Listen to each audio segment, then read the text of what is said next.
Hello, ladies and gentlemen. Welcome to the INSS special podcast, today dedicated to discuss IDF's major operation in the West Bank city of Jenin, Operation Home and Garden, entering now its second day. My name is Adi Kantor, and joining me today in the studio is Major General Reserve and Managing Director of the Institute for National Security Studies, Tamir Hayman, and former head of the Intelligence Directorate. Tamir, thank you very much for joining me today on this special podcast. Thank you for having me. So, Tamir, Operation Home and Garden came at a peak of security tension between Israel and Palestinian terror organizations in the West Bank. Especially in recent days and weeks, we've seen the escalation in violence coming also from Palestinian organizations. The terror attack in Ali causing 4 dead Israelis and 4 wounded. We hear also in the media, Netanyahu said yesterday, we're putting an end to terror in Jenin. And also seniors in the defense system saying that the operation will continue until goals are achieved. According to your view, what are the goals? What has been achieved until now? And what is to be achieved? And will this really be, we will see an essence on the ground? Will we see a change on the ground with regarding to the goals? Well, those are quite a lot of questions. Let's start from a context and then move on to the targets and move on to assessment regarding the future. The context is very important because there are 2 elements that created the atmosphere that led to that operation. First of all, it's the fact that the Palestinian Authority security forces could not effectively operate inside Jenin and inside the Jenin refugee camp because the growing power of Hamas and Palestinian Islamic Jihad. Those 2 sections, along with all gunmen, not affiliated gunmen, created an atmosphere that was too intense for the capability of those forces to act, so they withdraw. It's been for more than 2 years that there is no equivalent activity to the one that being conducted in other towns in Judah and Samaria. The second is the growing violence, the escalating circle of violence regarding Jenin. We are inside a vicious circle of attacks and operations that try to tackle the terror, that creates another casualty, that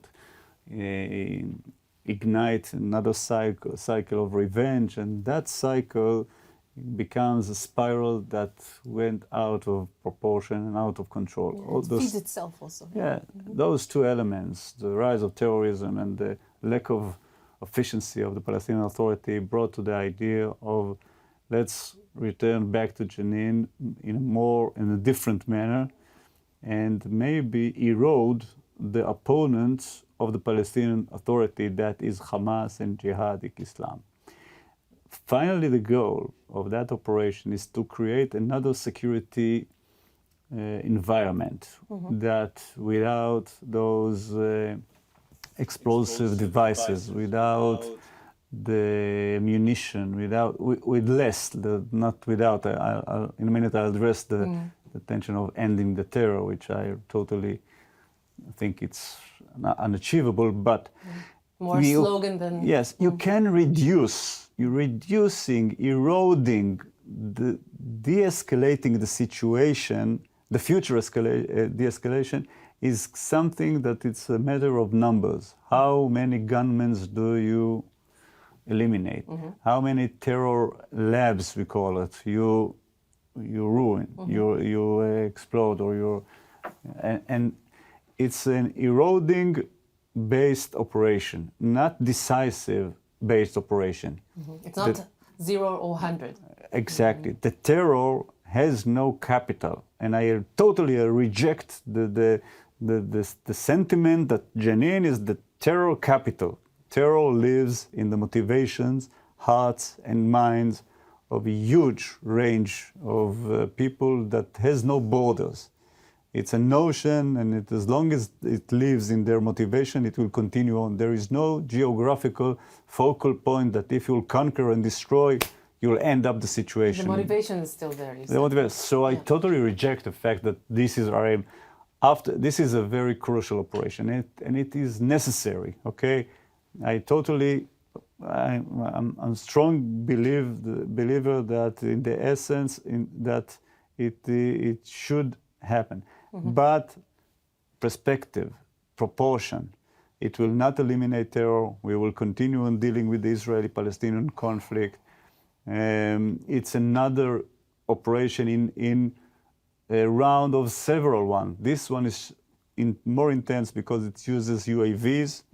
It uses engineering core capabilities like tractors, bulldozers that we use in order to move explosive device from. And also the scale, 1,000 soldiers. The scale is a brigade, more or less, and 10 years it was a routine fact to put a brigade on one town.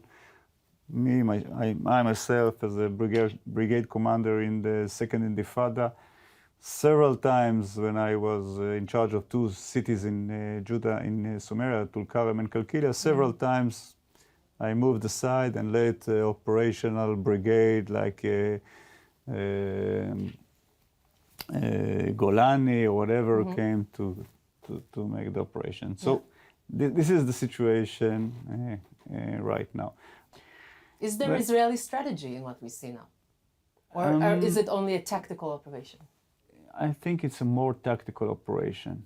And for that reason, I don't see it changing the situation from all together to a different one. It will be probably a more efficient one, but a tactical operation. In order to create a new scenario, a new way of life, you need very good strategy, good policy, and that leads us to addressing the Palestinian-Israeli conflict. And the current Israeli government, as those before, did not address the matter. So without that umbrella, without the strategic vision, you don't ask the one question: what will happen after the operation? Are we going to allow the Palestinian Authority to gain more access to that region and transfer them more authority to handle their operation, create the necessary atmosphere eventually to lead them back to Jenin? Is that the interest? That's the final goal? If that is, I'm totally supportive of that, but in order to do that, you need to cooperate that with the Palestinian Authority behind the scene. Which is very, very weak now. And the United States, because finally the backing of the Palestinian Authority, as done in 2015, will be from the American side. I don't see that happen. You can choose otherwise, you can choose to conquer the area, resume full control. And there are many voices in the government calling for these actions, by the way. Annex several the area. Ministers, Several ministers in the right wing totally approve. But in the long run, we in this institute consider that as not positive towards what we want to achieve finally. And it will probably accelerate the ongoing sliding into one-state situation. So that's, in my aspect, against the Israeli interests. From your personal experience, you mentioned that you were active in former operations of the IDF while still when you were in duty. Are we witnessing a new quality of abilities regarding Palestinian terror? We witnessed the 2 rockets that were launched. It was a failed launch, but still the intention was clear towards Israeli territory. They're launching from Jenin. Is it new? Have we seen this before? Are they daring more now from Judea and Samaria? This is not just from Gaza. We have now another problem in the West Bank regarding rockets, for example. In 2004, when I was a brigade commander in Judea and Samaria, we located one rocket, very early stage of development, that was aimed to target Kfar Saba, which is near Kalkilia. 2 years later, there was another attempt. And so it's not new. The fact that the Palestinian organization in Judah and Samaria, or terror activity, knows that the paradigm of Gaza works. That is, threatening the Israeli home front with rockets. It's something that deters Israel and gives them more freedom of action. So that was the goal 20 years ago, and it's still ongoing vector that they want to achieve.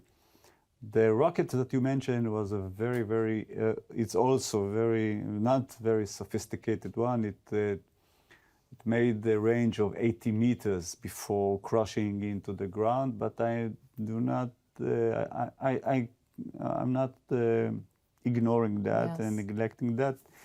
Especially for Israeli citizens living in the area. Yeah. Because I remember 30 years ago when we first addressed the Qassam from Gaza as something that will not really create any strategic damage to Israel. We have come to learn otherwise. It becomes more something that you should address very seriously, and we take it very seriously. With the support of Iran, of course. Let me say something of Iran. You know, Iran is a crucial strategic problem to Israel due to that nuclear aspect and their regional footprint. But it's not the main factor in the Israeli-Palestinian conflict. And in naming Iran, every time we have problems with the Palestinian is something that maybe divert attention to the real problem. That is, as if the problem of Jenin is in Tehran. That is not the fact. Clear. If Iran will be, for some reason, vanish from the world tomorrow, we will still have the Palestinian-Israel conflict. We will still have terror from another vector, maybe. So we must address the problem. The problem is not Iran. Iran is backing those terror groups. Iran is funding them. Iran sends munitions. I totally know of the fact. But the root problem of the Palestinian-Israeli conflict is not Iranian problem. It's the conflict itself and the fact that there's a lack of strategy from the side of Israel. The decision not to make decisions. It's a lack of strategy due to tactical excellence. And what we are seeing right now in Jenin is performance, unique, excellent performance of the IDF. Joint combination of air force and ground maneuvering, special operation, highly accurate intelligence, moving in the most dense area in the world without really creating uninvolved casualties. That's very special. And due to that capability, you don't need to think about strategy. Let ongoing those operations. And this is we are so happy we are so proud of the IDF and seniors of the systems are saying themselves, this is not the last operation. We will witness more operations like this. And this raises many questions, I think, with regards to where is Israel headed with regards to its policy. Let's discuss a bit more about from the Palestinian perspective. How do you assess now the Palestinian reaction to what we see? The operation, this is now the second day of the operation. How do you assess, for example, the Palestinian Authority decided yesterday evening to, this is by the way not the first time they're saying this, to stop any cooperation, any forms of cooperation with the Israeli IDF. We see general strikes in East Jerusalem. Hamas Gaza is declaring, of course, escalation in the case the operation goes further, but stay a bit silent at the moment. What do you think will happen? Regarding the Palestinian Authority, they have to reject and to condemn that operation. Otherwise, they will consider to be cooperators or collaborators with the occupation. So they have no choice. Although I think that behind the scene, they are very pleased of the fact that their enemy are being eroded or weakened by someone else. So eventually, that's in their interest that Hamas will diminish its power. So they will pose like they are so worried and they are totally backing, but that's really not the essence of the problem. Regarding the expansion of violence from Jenin to other sectors. Like East Jerusalem, Like Gaza. Judah and Samaria, Yeah. the West Bank it as a whole, the East Jerusalem, maybe Gaza, maybe Lebanon. It's all a matter of the pain inflicted to the Palestinian. That is how many casualties involved and especially non-involved will be killed in this operation. So right up to now, we are talking about a dozen people. All of them, I think, are involved in terror activity. So there is no real anger that's built up in the system. But and also, I think a lot of Palestinian families are fleeing the area. Yes, so you have the ones who stayed in the area are actually terrorists. Yes, to estimations. that's very smart of the IDF to do that in order to avoid hurting uninvolved people. So if the number rises dramatically for high two-figure numbers, or about maybe double the amount we see right now, so they will react. They will need to react. Then you mean Hamas Gaza? Hamas and Gaza. I think Hamas right now has no ambitions or willing to risk the Gaza project for Jenin. They would rather Jenin to burn and all of Judah and Samaria to be involved in a kind of intifada, but Gaza remains quiet. Even though they do want to unite the fronts, don't they? They're talking about it. They did it with East Jerusalem. If they want to unite the front, it's on their leadership, on their initiative over a crucial issue like Jerusalem, like the sacred places in Jerusalem, not over conflict with gunmen in Jenin. Okay. And they will do it in the right timing. Now it's not a good timing for Hamas Gaza. The Palestinian Islamic Jihad still licks the wounds of the former operation. 2 months ago. They haven't yet built an appetite for another round of escalation. Okay, so there was a kind of deterrence. Would you say that? I'm usually don't like to use frequently the term in deterrence, because deterrence in the terror theme is something very hard to evaluate. It's more about interest and risk management by the situation, the context of the situation. Right now in Gaza Strip, both the two main organizations, Hamas and Palestinian, it's against their interest right now to risk their throat because of those gunmen, who they consider a very tactical and minor operation. It's not crucial. Because their declarations say something very different. That's why. Adi, let me give you advice. A declaration by Palestinians is similar to declaration by politicians, but 10 times more. Understood. Apart from the situation and interest. Okay, it's exaggeration. Hezbollah watches from north. Hezbollah is another expansion possibility. They are totally will not risk Lebanon and their capabilities for the Palestinians generally, and Palestinian Jenin specifically. They will mostly, at most, they will allow Palestinian organization from the southern part of Lebanon to shoot some rockets, few rockets. But that's the most that they will do in order to be involved. And that's again because Iran is not a factor. Hezbollah is a proxy of Iran, and it's against Iran's interest right now to risk the capabilities of Hezbollah. They are saving it for a more crucial aspect, that is, if we will attack or someone will attack the nuclear infrastructure of Iran. So they are keeping it as a guarantee for that day. Everything is clear. I do want to refer now in the last minutes that we have to another important player that seemed to be more and more important right now on the ground, which are the Jewish settlers and the violence, the increasing violence, very worrying, that comes from their side. We've seen it in the past, in recent weeks. This is not a new phenomenon, but I think it would be fair to say that this is a new. We see a new scale of violence. I don't have another word to say it other than pogroms that are happening, riots by Jewish settlers, extremists, Jewish settlers in Palestinian houses, villages, causing physical violence and burning cars, burning houses, innocent lives that are risked from the Palestinian side, women, children, men. And what is their role in what is happening now? Could they further escalate the situation? First of all, in the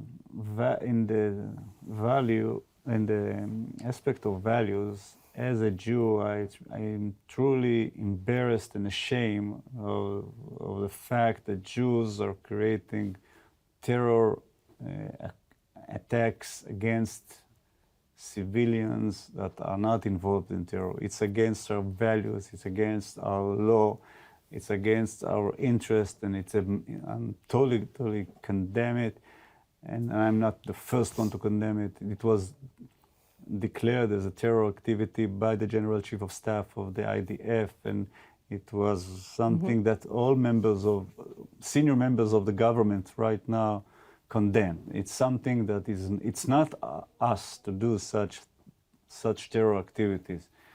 And it's against our interest because that drives motivation to a further escalation of the vicious cycle of retaliation and counter-retaliation, etc., etc. There's no rule of law there from their side. Yes, and it creates something very different, the atmosphere of chaos, the atmosphere of no law and order in the Judean Samaritan. It's against the Israeli interest because we hold this area under military supervision in order to uphold the law and create the necessary order needed. And that's really diminish our moral stand and our legal stand in the area.